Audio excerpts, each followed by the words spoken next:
नमस्कार, बहुत स्वागत है आपका। मैं आपके साथ हिमानी श्रोत्रिय। बात करते हैं आज की खास खबरों की। पिछले 24 घंटे में देश में कोरोना के 3,824 नए केस दर्ज किए गए हैं। यह पिछले 184 दिन यानी कि 6 महीने में सबसे ज्यादा है।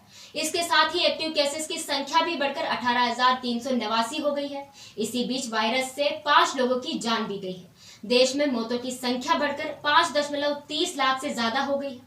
वहीं संक्रमित लोगों की संख्या 4.47 करोड़ के पार हो गई है। दिल्ली में भी कोरोना के मामले तेजी से बढ़ रहे हैं। यह पिछले 7 महीने में सबसे ज्यादा है। पिछले 24 घंटे में कोरोना से एक मरीज की मौत हुई है। सभी चोरों का सरनेम मोदी ही क्यों होता है? इस बयान से जुड़े मानहानि केस में सूरत कोर्ट ने 23 मार्च को राहुल गांधी को दोषी करार दिया था। ठीक दूसरे दिन यानी कि 24 मार्च को राहुल गांधी की लोकसभा सदस्यता भी रद्द कर दी गई। 11 दिन बाद राहुल फैसले के खिलाफ सूरत की सेशन कोर्ट में याचिका लगाने वाले हैं।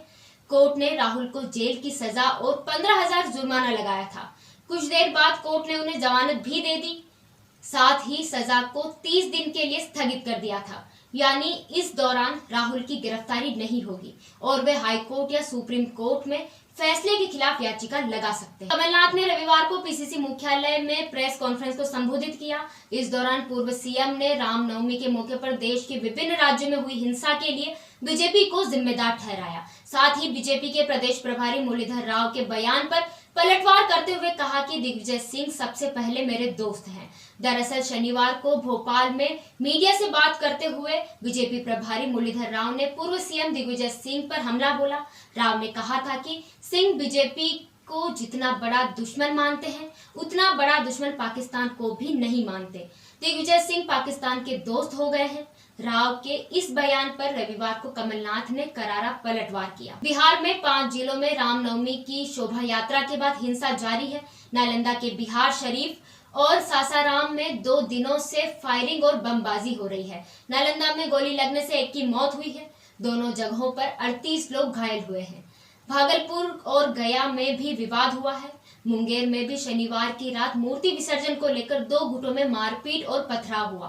अब तक 125 से ज्यादा लोगों को गिरफ्तार किया गया है। पैरामिलिट्री की 10 कंपनियां प्रभावित जिलों में भेजी गई है।